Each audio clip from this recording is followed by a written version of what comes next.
I'm Myron, that drywall guy. Today I want to talk a little bit about the interior air barrier. I've been a building contractor for the last 38 years, mostly doing drywall and insulation.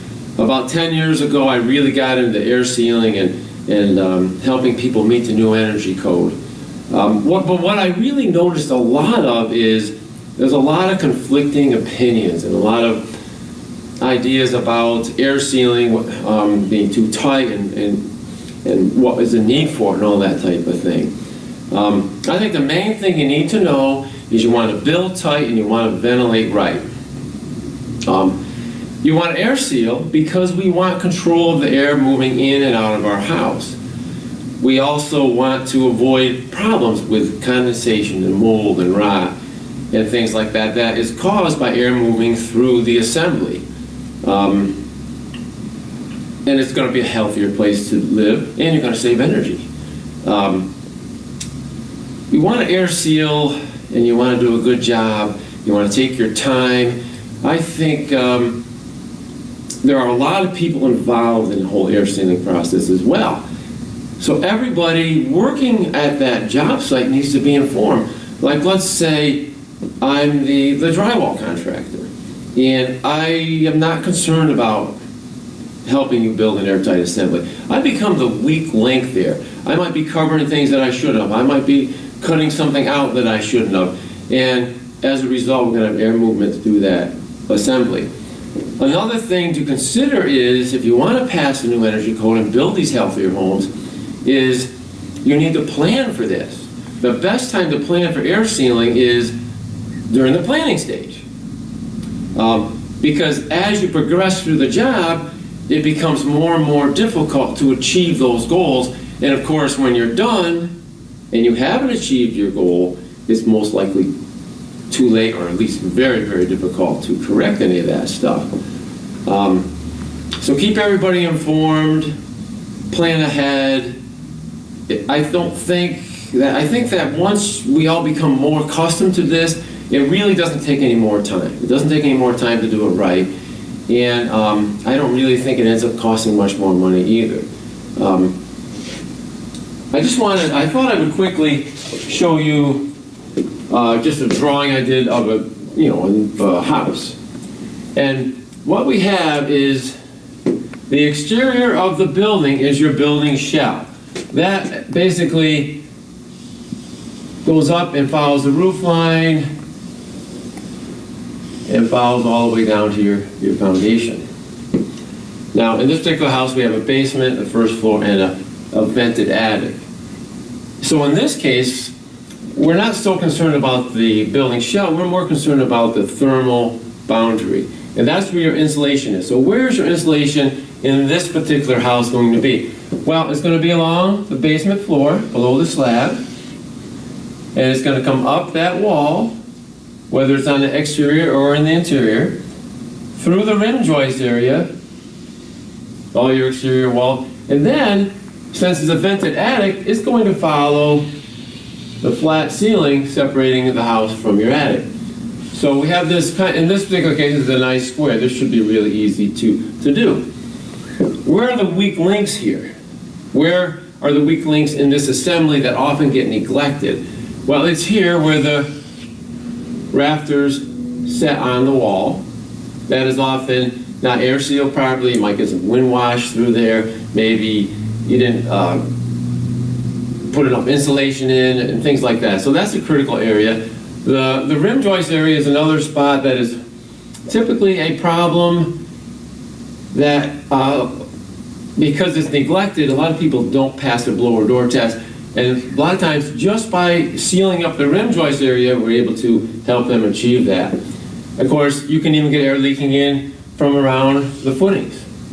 Every place where the building is connected, all these areas where they're all connected together, are your weak links. And then, of course, you have a lot of other things that happen during the construction. You have holes in the ceiling for your canned lights, and you have outlets. You have outlets and switches on the walls. You have a dryer venting out. You have your furnace in the basement. there are a lot of things that happen during the construction that put holes in the assembly.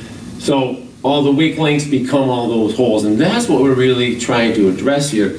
Let me just give you a little example here that what you might find interesting. You know,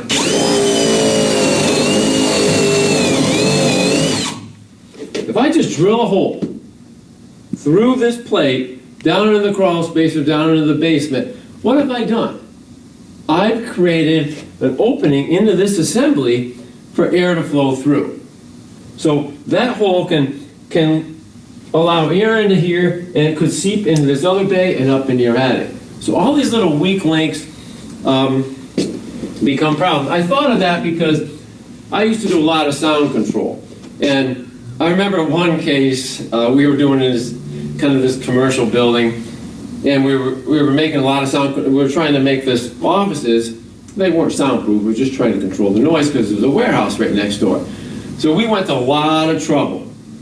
And when we were done, the weak link was there was a cold air return in the floor or in the ceiling that connected to the warehouse that voided out most of the work we did. That's a similar thing with air movement. You want to seal up them holes that interconnect to other spaces and eventually get into your wall cavities, into your attic, and create little problems like that.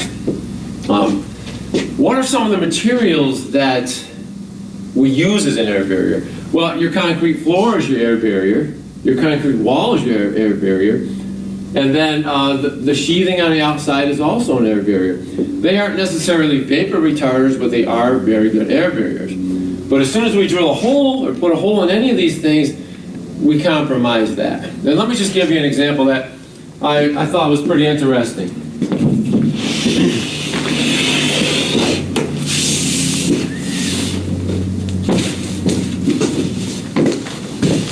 Here I have a 4x8 sheet of drywall. Throughout a typical heating season, moisture traveling through this, because when air moves, it carries moisture, which I'll explain a little more thoroughly in a minute, through diffusion. How is moist air going to get through this hard air barrier surface? Well, throughout a regular heating season, only about 1/3 of a quart of water will pass through this piece of drywall through diffusion. Well, let's say I cut a 1-inch hole in this wall.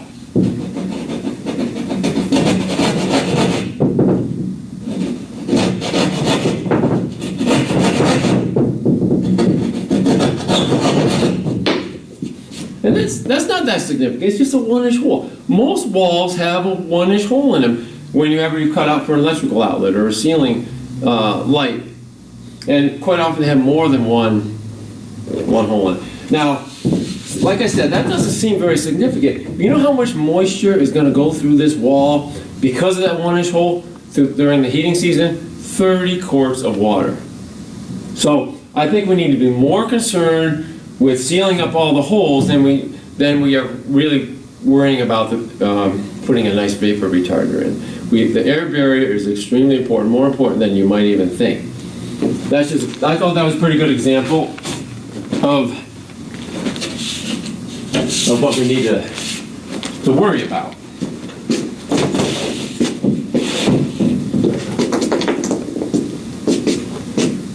Let's see. Let's go over the problems again with not doing a good job air sealing. We are worried about the durability of the building. We want to make sure we don't have any rot. Because I think how this kind of evolved was, a lot of us, once the energy costs started going up, we started worrying more and more about how can we save energy? Let's tighten up this building. Let's do this. And a lot of things were not done right. You might have done a poor job air sealing or a good job air sealing, but you didn't provide any ventilation, so we didn't have any fresh air coming into the house. Or you just had one hole that a lot of the air was escaping out of. I've seen that in roofs where they put the closed cell up on the rafters. but there's a couple of defects. Maybe somebody drilled a hole, maybe they didn't do a good job insulating, and that one little hole, all the pressure inside this house goes right towards that hole, and you get some rot there.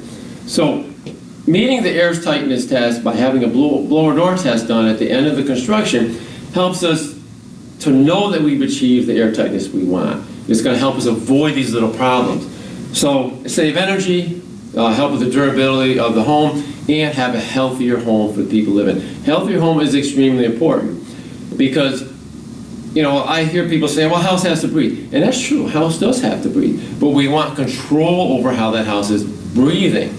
If all your air that is exiting the house because of the pressure differences, warm air wants to go to cold air and all that, if all of it leaks out through all these little holes, where's the replacement air coming from? Because we have air out and air in. So as soon as it exits, it wants to come in someplace else. And where's it coming through? A crack in the foundation, the drain in the basement floor, things like that. We want to avoid. We want to have a good air exchange system.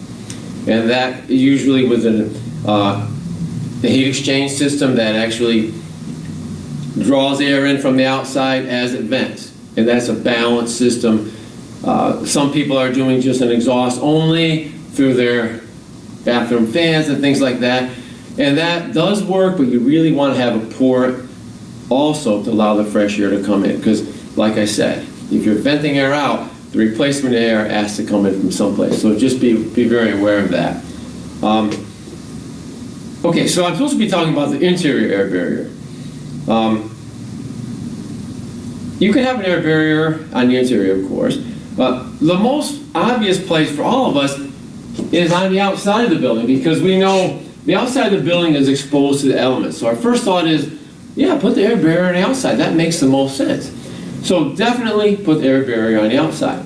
But what I want to address here is the weak links in that are, if this is a vented attic, the exterior air barrier does not address this ceiling below this vented attic. So we want to control the air in the house because we want to control the air tightness inside your house to prevent the air from going up into this attic and creating problems there. And don't forget, as it travels into that attic through the walls, it's creating problems in those walls as well. So that's why we want to concentrate on interior air barrier. Now, we're not talking about vapor retarders, we're talking about air barriers. So you can have an exterior air barrier through your house wraps or a special plywood that has the tape and the finish on it. And you can also have air barrier inside your wall cavities. That quite often would be your closed cell foam. Then you can also have an air barrier on the interior, which is typically your drywall or whatever finishes you're having. So you can have all three, and that's all part of an assembly, and that works. That's kind of a belt and suspender approach to this. Any weak links in the outside are all addressed through the other air barriers. But the interior ceiling is something that we can only address from the inside. So let's just go over a little bit of that, what I typically do to prevent air from getting into this attic. So let's start with the attic. We have a lot of light fixtures in the house. This is just one of those nice little blue boxes, and they're nice nowadays because you can actually attach an LED light to them that looks like a recessed light, but it's full of holes. And when I route it around here with my drywall, still enough air is getting up through there to create an issue. So we want to avoid that air. Now, what you can do is just go ahead and drywall this, and later on, crawl up into the attic and spray foam over the top of this. That will seal it in really good. But what I like to use is a product that is a little styrofoam box that creates a nice airtight seal around the fixture. This actually isolates the fixture, and this becomes part of the interior of the home. Now, any air that did enter here is not going to get up in the attic. And that's just put in place with some adhesive caulk.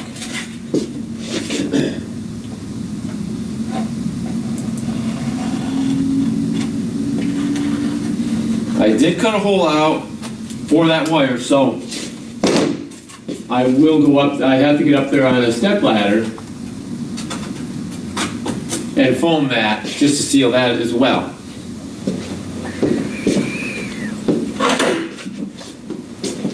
So this can all be done without having to crawl up in the attic. Our goal is to try to avoid having to crawl up in there as much as possible later on. I'm just going to seal that hole that I made.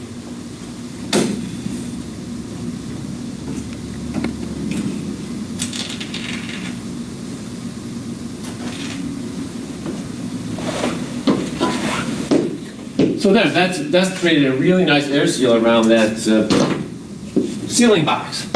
What has been popular for many years is what I call a can light. And even if they're really tight, they still are not airtight. You know? So I actually recommend switching from these to something simpler that's easier to air seal. But if you don't want to, or if the customer really wants the can lights, this is what I typically do. I make a box that goes over the top of it. I have a foam piece on the top, and I just made the box itself out of drywall. I don't make it out of wood because I'm going to need to cut this easily to fit around all the little,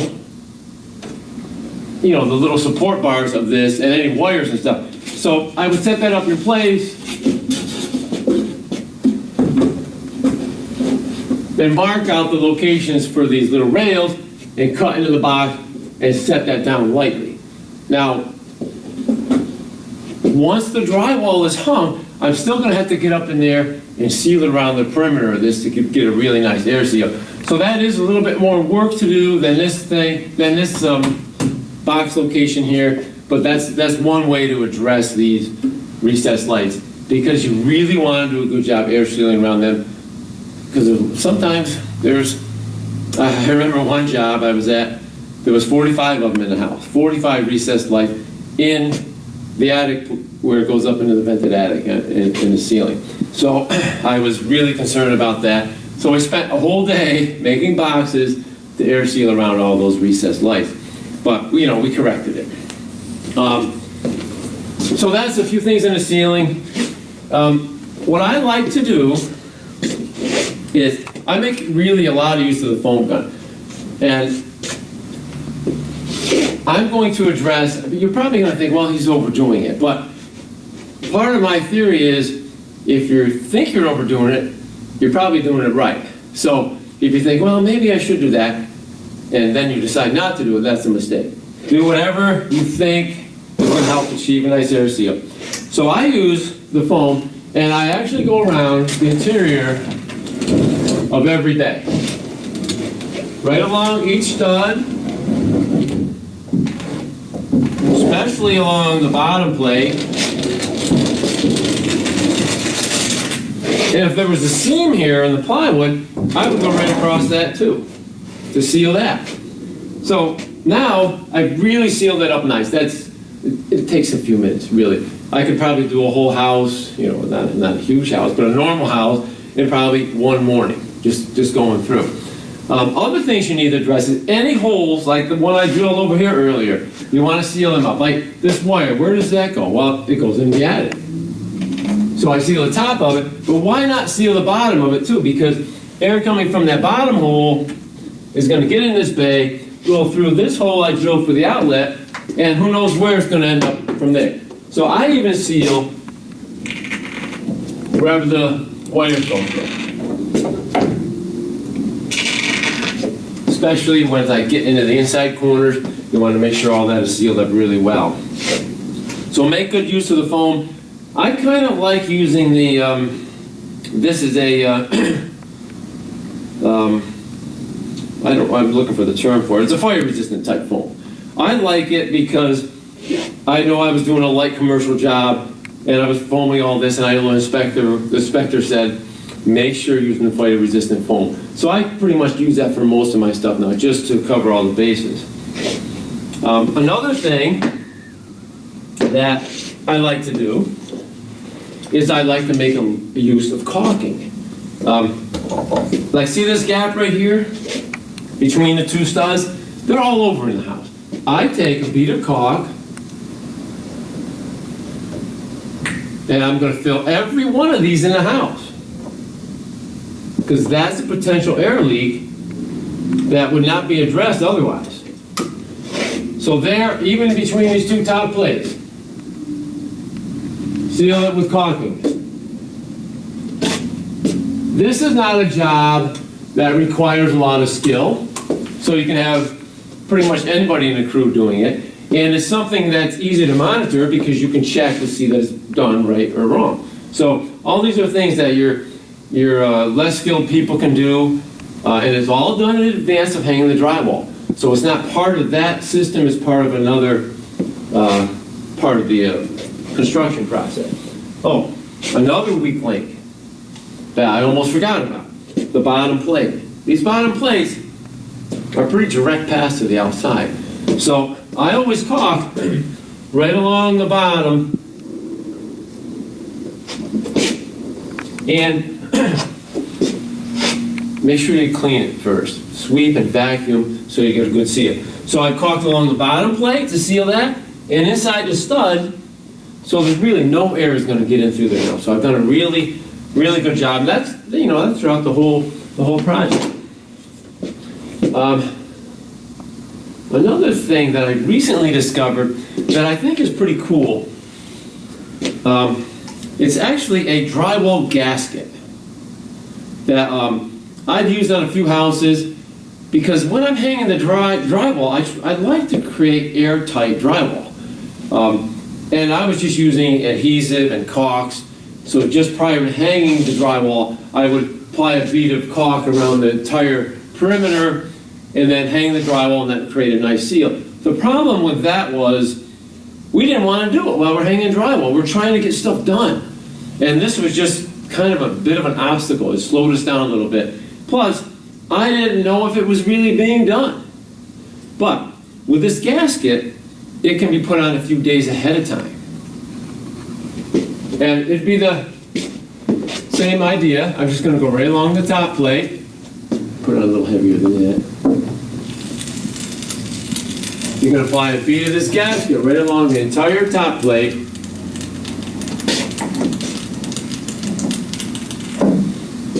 I'm also going to do the interior. I'm going to connect that right to the interior corners of this room, of this wall.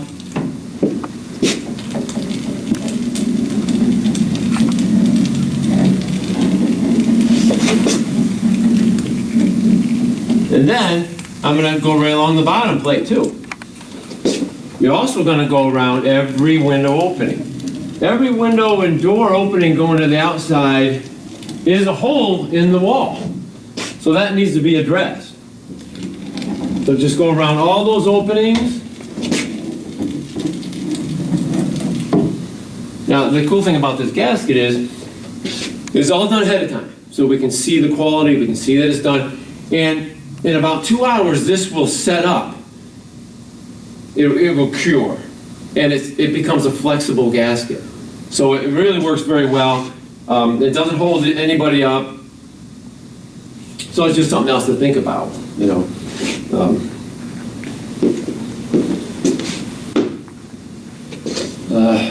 Okay, we talked about the location of the air barriers, and we've air sealed and caulked and formed the gasket. I think something to think about is, don't think of the air barrier as this specific thing that I'm working on right now. The air barrier is the entire assembly. It's the exterior, it's the interior of the wall, it's the, you know, I mean, it's the interior of the room, but it's the interior of the wall spaces as well.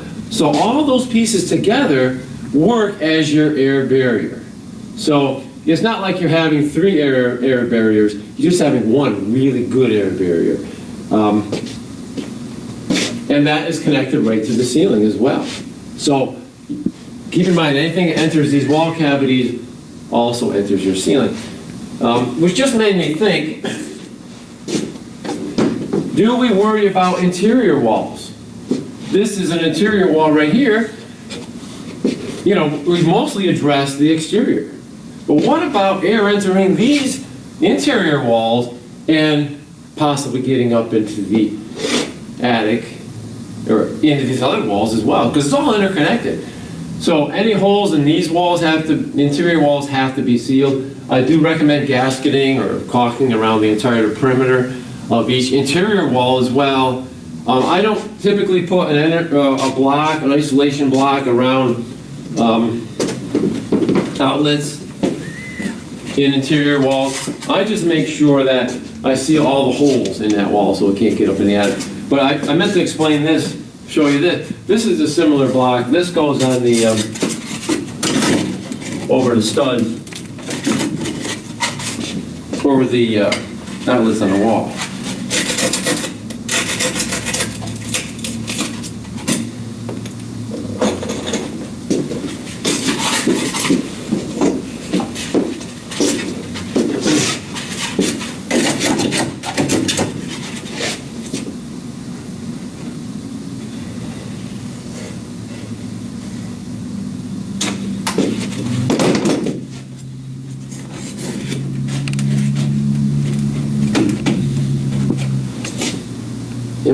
And it's funny, what I call,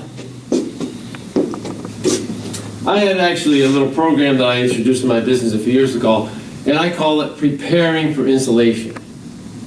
So all this work I included in my little package that I offer to the homeowners or the contractor to prepare the house for installation. Because all the stuff I'm doing right now, except maybe the gasket here, where that could be done, would be done before you insulate. So by doing all these things, I've got a really nice job that's going to make it easy for the guys coming to insulate, and they don't have to worry about tightening up the house as much. Okay, so that pretty much does it for the interior air sealing segment. Thank you.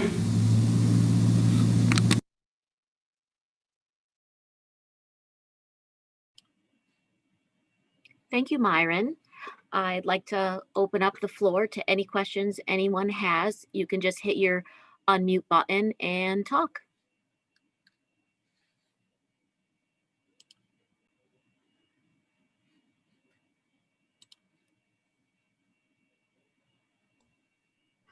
So I did have a question. When you put those white boxes around the electrical outlets or the ceiling box, how does that get sealed to the back of the drywall?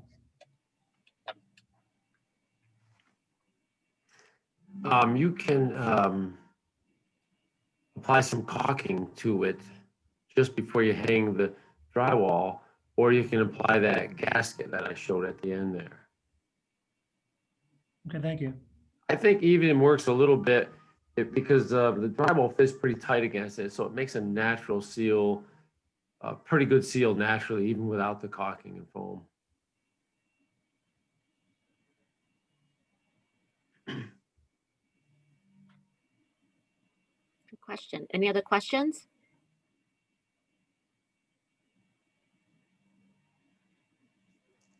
Round two. Well, we have another session coming up at 12:15. So I hope you can join us for that as well. I'm not sure, has anyone here visited the exhibit hall yet? If you haven't visited the exhibit hall, you can find it in the welcome lobby.